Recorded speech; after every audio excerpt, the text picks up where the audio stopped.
This is Popular Front, a podcast focused on the very niche and kind of geeky details of modern warfare with me, Jake Hanrahan. For this episode, we're speaking to Laurel Chor, a Hong Kong journalist, and she's going to be telling us all about the protest movement currently sweeping across Hong Kong. She's going to explain why the protesters are there, why there are so many, and the laws that China are trying to put onto Hong Kong that has caused everybody to come out in the streets and protest for the pro-democracy movement. If you want Popular Front to keep moving forward, please do consider supporting us on the Patreon. This is all grassroots. Go to patreon.com/popularfront, or if you don't like Patreon, go to popularfront.co/support. There are other means of doing it there. Maybe you can just outline what are the protests about and why have they kicked off in such a big way? The protests are about a proposed extradition bill that would allow suspected criminals to be sent back to a number of territories, including mainland China. So the worry is that if that passed, then China could use that as essentially a legal avenue to arrest anyone from Hong Kong back to China. And knowing China's record with human rights and knowing its justice system, it's very scary for the people of Hong Kong. So China would essentially try and use that as a loophole, they think, just to extradite anybody back to China. That is the fear, anybody in Hong Kong. And Hong Kong enjoys a lot of freedoms that people in mainland China don't. And the worry is if that passed, then essentially those freedoms would no longer be there. It would be as if you're under the jurisdiction of China, or at least that's the fear. Right, and how come these protests are so big? Because as someone who doesn't really keep an eye on what's going on in Hong Kong, it seemed to me to just like explode. You know what I mean? There's like 2 million people or something I read were marching the other day. You're there, you've been on the ground, you've seen these protests. How come they're so big? Well, Hong Kong does have a history of relatively peaceful protest. So there is, a certain culture of standing up against mainland China. Just so on last Sunday, there was a 1 million person march. That was on June 9th. And only 5 days before that, there was a candlelight vigil for Tiananmen Square, which happens every year.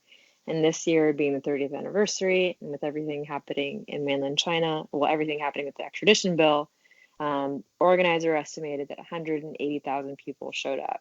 So there is, I suppose, a certain culture of protest. But 1 million people is still definitely a lot. And I think for what we saw last Sunday on June 9th was a lot of first-time protesters. A lot of people felt like this bill passed, you might not even be able to protest ever again. The fear was that if you're seen standing up against China or saying something negative about China, then you might get extradited. So for a lot of people, it felt like this was the last stand, that this was their last chance, and that if this bill passed, Hong Kong as we know it would be gone. It was kind of a desperate march. And then just a week later, and I think this surprised a lot of people, there was another march, and that drew, organizers say, 2 million people, which if you consider the fact that Hong Kong is a city of just over 7 million, it's absolutely incredible. That happened in just that week in between the two marches. We saw violent clashes between protesters and the police, in which the police used what Amnesty called excessive force on protesters. So that angered a lot of people.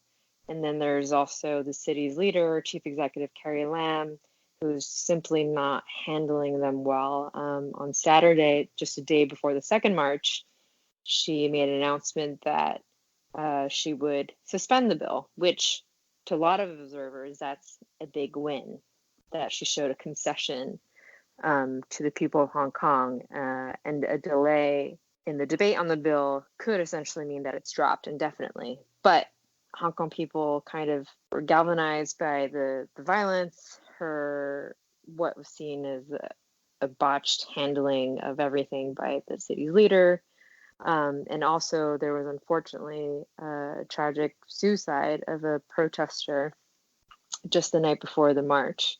So this combination of factors sort of galvanized even more people to come out and tell the chief executive that delaying the bill is not enough, that they need to withdraw it entirely. Right.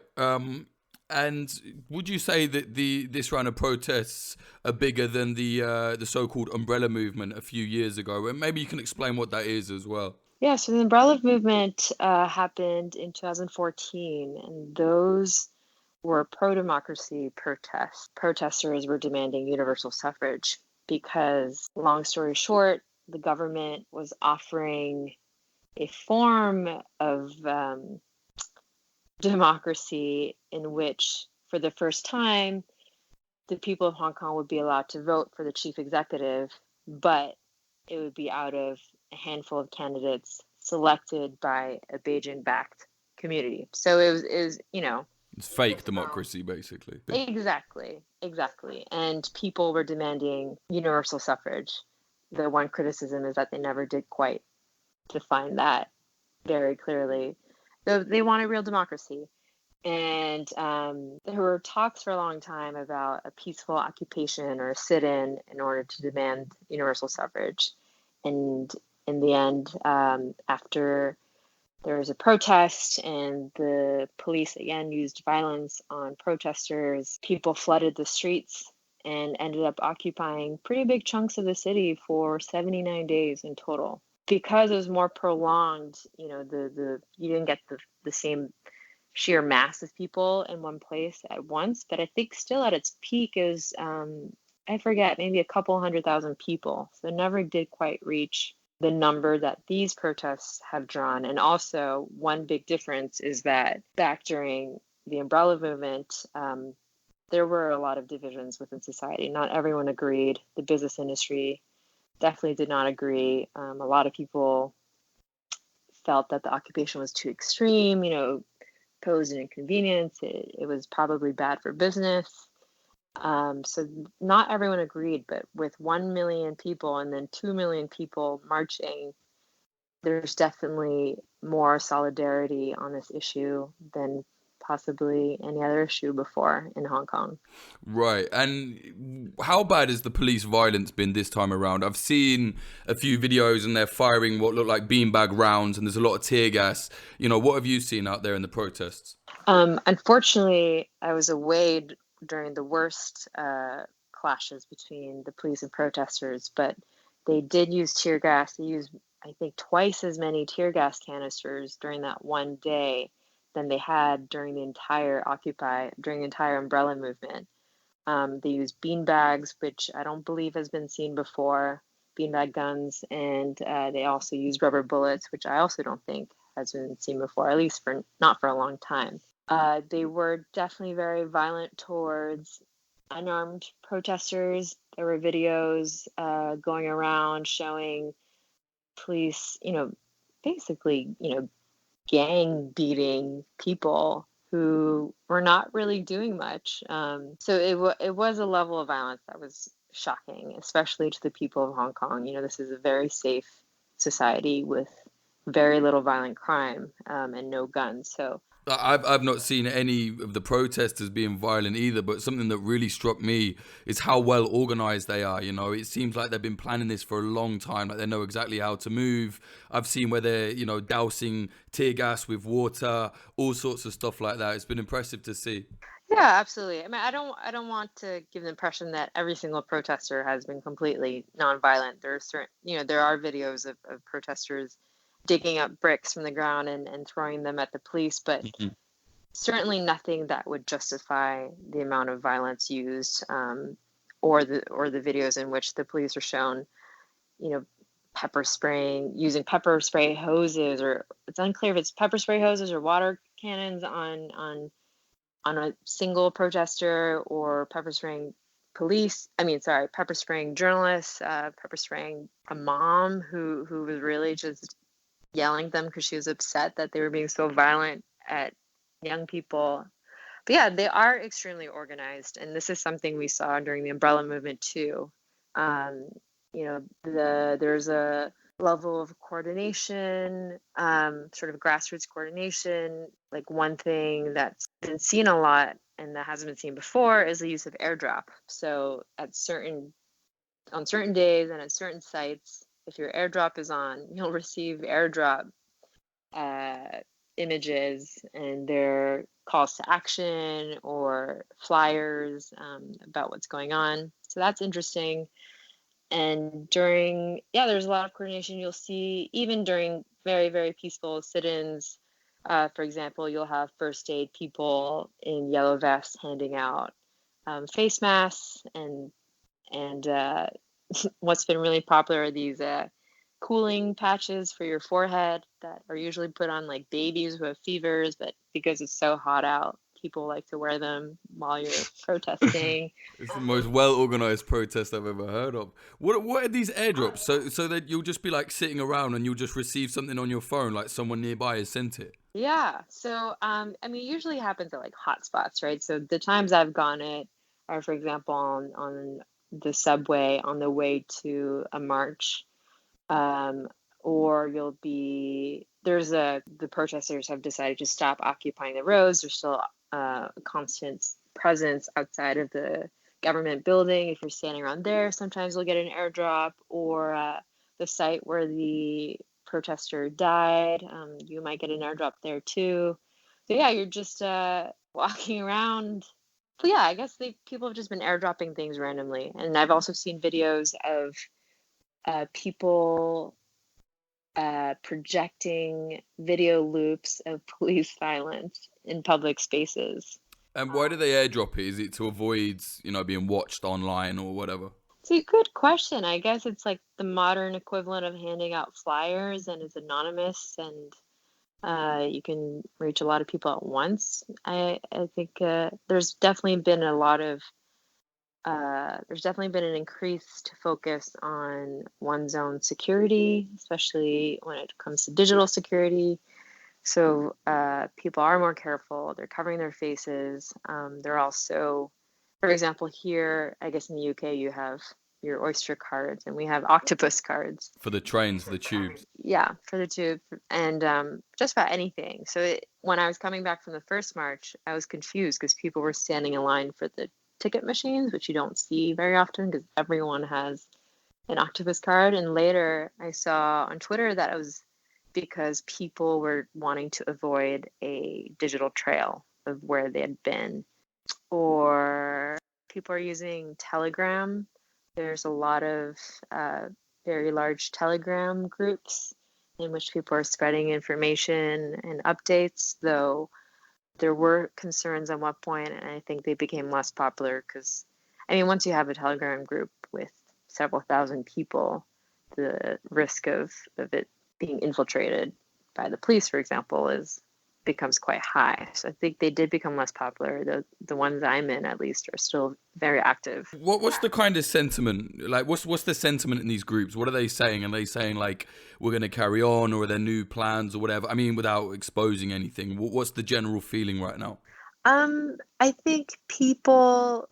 And this is the sentiment I get from just being around them. And today I was at the government offices when Carrie Lam, the chief executive, had her press conference, for example. People are just, they're determined to fight. They're determined to fight until they get what they want. And the main thing is the withdrawal of this bill. And they want Carrie Lam to step down. Is that correct? Yes, they do. And explain exactly who she is and why everyone is so mad with her. So she is the chief executive of Hong Kong. She's effectively our president, if you will. And she was not democratically voted for. She was nominated by a nominating committee and then voted by, I think, the same committee. It's a farcical system. So basically, she's a Beijing-backed leader of the city.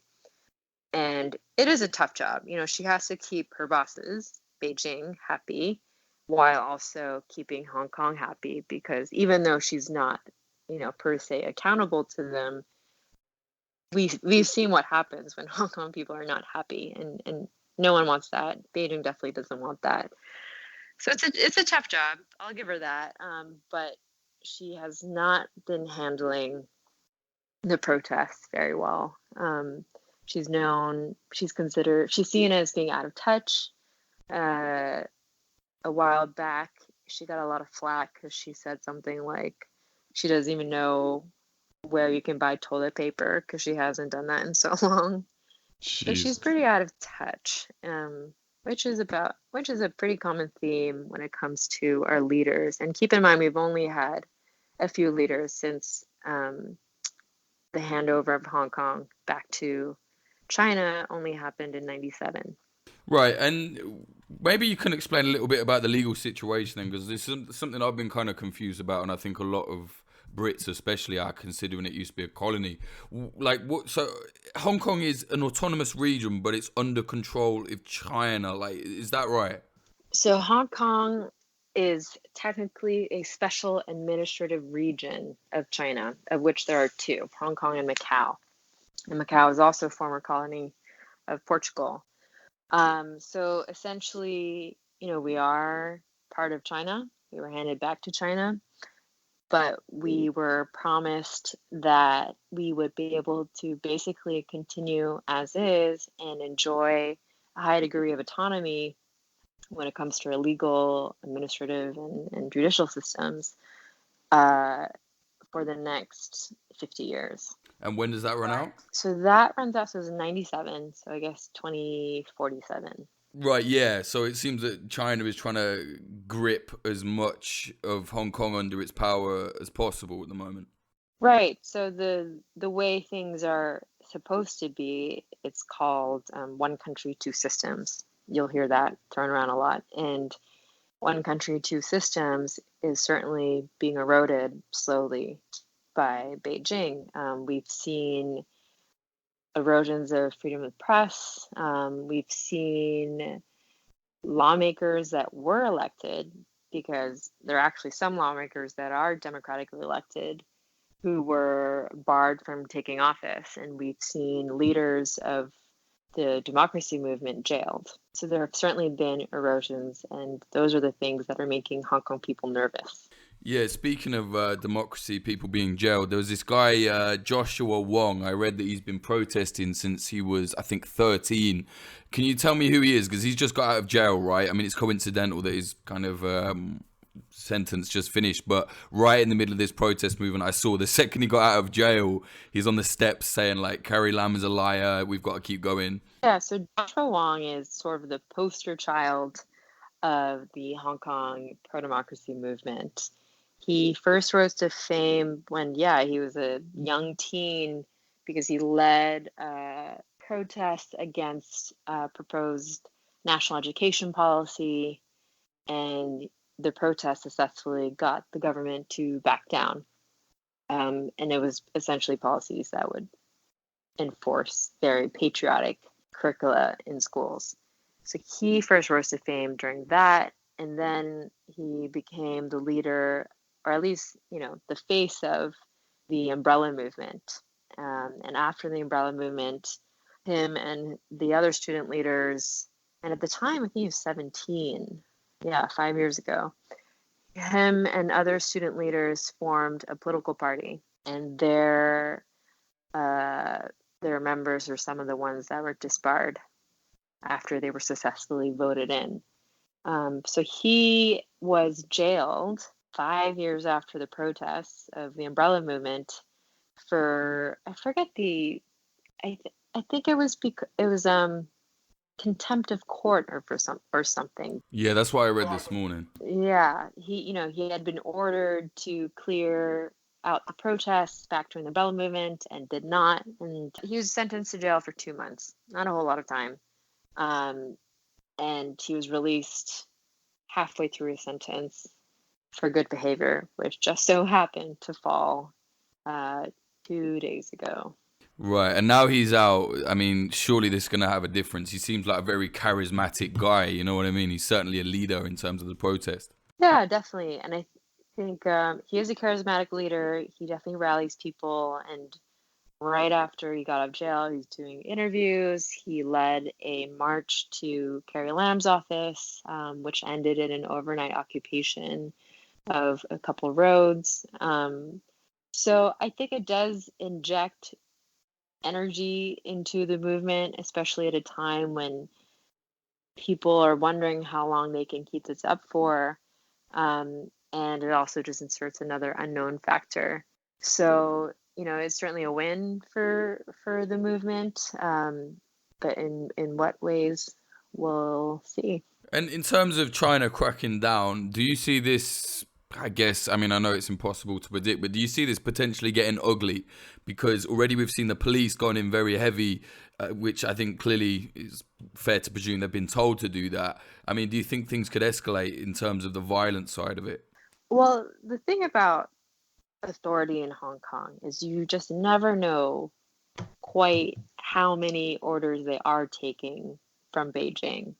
Or, Carrie Lam, she says she can't tell the police what to do necessarily, that's true legally speaking, but how much responsibility she can take for what the police did, we don't really know, and she claims she does not. But that is always the fear that we can have another Tiananmen on our hands, right? And especially with the 30th anniversary having happened just on June 4th, it's certainly fresh. It's certainly on people's minds. But that would be so extreme. I don't see that happening, especially considering the backlash towards the police violence that happened last week. So, I certainly hope it doesn't happen. I don't see it happening, but you never know. And that is always a fear. Sure.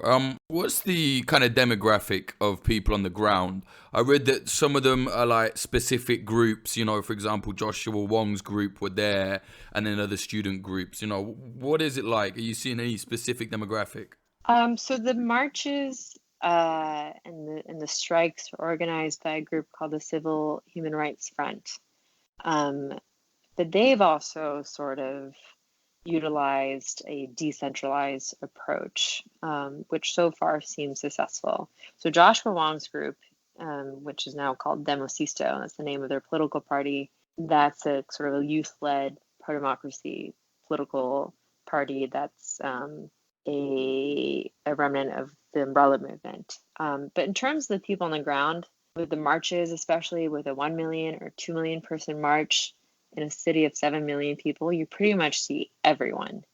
I saw babies, I saw toddlers, I saw elderly people. There's one 92-year-old woman I saw marching alone.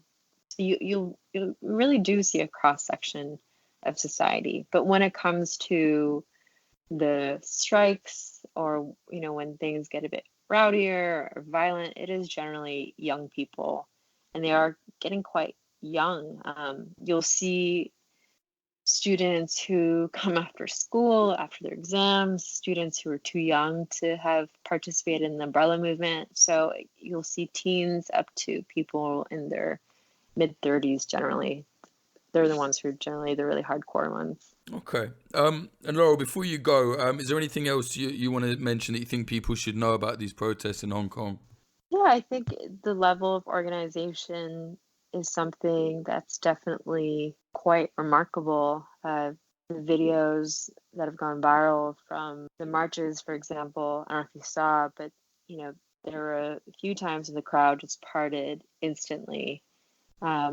One time for an ambulance, and these are crowds of hundreds of thousands of people, and an ambulance had to get through that, and they just parted instantly, and they were able to drive through, and as soon as the ambulance passed them, people closed the gap again, and they did the same for buses that needs to get through. So there's a level of cooperation and solidarity that is quite touching to anyone who sees it, no matter what side you're on. And I think that's something Hong Kong protesters are quite proud of. Yeah, it's been incredible to watch. Something you just said there, though, about what side, someone is on. Is there, we should talk about the other side. Is there a large kind of pro-China pro-Beijing presence in Hong Kong? There definitely is a pro-China contingent. The Legislative Council, the lawmaking body right now, is majority pro-China. And that's, it also helped that they disbarred a good chunk of the pro-democracy lawmakers. But yeah, people are pro-China, definitely older people. A lot of protesters' parents are probably pro-China. But at the same time, you don't see the same level of division you've seen before. For example, in something that's similar to what happened in the US, for example, during the Umbrella movement, there was a sort of a pro-police movement with its own blue ribbons and its own Facebook pages of people saying they supported the police in all this. But you're not seeing as much of that. You're not seeing that. I've not seen any counter marches. I don't know if they exist. What do you reckon? I've not seen any pro-Beijing marches whilst this has been going on. No. The Chinese state media has reported that there have been too much ridicule. They did post a picture. I mean, there was on a day when there were 1 million people out on the streets, China Daily, which is an English language state-owned media site, they said that on the same day, people took to the streets to support the bill. And I think the one picture they had, or the one picture of the protest they seemed to be referring to, had like 8 people in it. Okay. So and I think what is notably different about this time around is also the support of the business community. Generally, as we've seen all over the world, it's bad for business to be against China. But now with a lot of international companies having offices or headquarters in Hong Kong, there's a real fear that this would affect their work and their employees. And there have been rumors that companies are considering leaving if they do pass the bill. So this time around, like the big 4 accounting companies put out a statement saying they supported the strike. So for these big companies to publicly say that they support the protesters, or at least that they're against the bill, is a pretty big deal, and shows also just how deep this fear is and how real this fear is. Yeah, well, money talks. Whenever money gets involved, people get serious. Thanks very much, Laurel. If people want to follow your work and get in touch with you, where can they do that? On Twitter or wherever? Yeah, I'm on Twitter, Instagram, Laurel Chor. That's my name. Very easily found. Brilliant. Thank you very much, Laurel. All right. Thank you. Take care. That was Laurel Chor talking about the protest movement in Hong Kong. This episode was sponsored by thedefensepost.com, defense with an S. Check them out for various reportage on the world in conflict. And if you like what we're doing here at Popular Front, please do consider supporting us on the Patreon. That's patreon.com/popularfront. There are bonus episodes, narrated articles, all sorts of stuff there. And if you don't like Patreon, which is understandable, go to popularfront.co/support. You can help us out in other ways. Remember, this is all grassroots. We accept Bitcoin, all sorts of stuff. So yeah, get involved if you like what we're doing. Also, there's more merchandise now in the shop. There's hoodies, the balaclava t-shirt, all sorts of stuff there.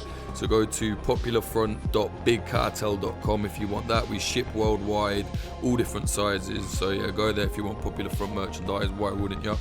To keep up to date with Popular Front, follow me on Twitter.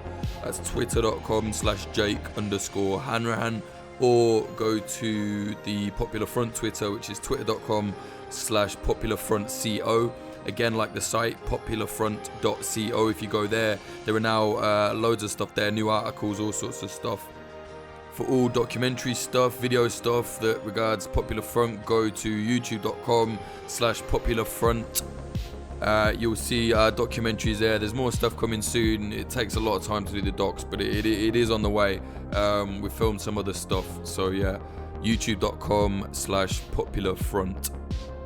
Thank you very much to the following Patreons. Without you, this would not be possible. These people are Adam Berg Snyder, Andrew Fife, Axel Iverson, Brian McLaughlin, Callum Ross, Chad Walker, Dan Dunham, Daniel Shearer, Darby, Diana Gorvanek, Elizabeth Benicki, Emily Molly, Fletcher Tate, Hardy Roberts, James from the Discord, Joanne Stocker, Joel Tambusi, Kyle N. Payne, Lawrence Abrahams, LH, Margaret Bowling, Michael Euler, Noah, Ari, Patrick Bronte, Peter McCormick from What Bitcoin Did, Q-Ball, Russia Alakidi, Ryan Sandercock, Scartoon Music, Scott Jonesy, Sebastian from the Discord, Sarushe Hawazi, Stephen Davila, Teddy, Tom Lochrin, Tony Bin, Vida Provost and Zachary Hinge. Thank you very much for keeping this all going. Like I said, if you want extras and you want to support Popular Front, go to patreon.com/popularfront. It all helps, even the $1 ones, everything is stacking up, so we have to keep this moving. Music in this episode, the intro was by synthwave artist Home, and the outro was by Son of Old, the Popular Front music producer. Go to his SoundCloud, soundcloud.com/son-of-old.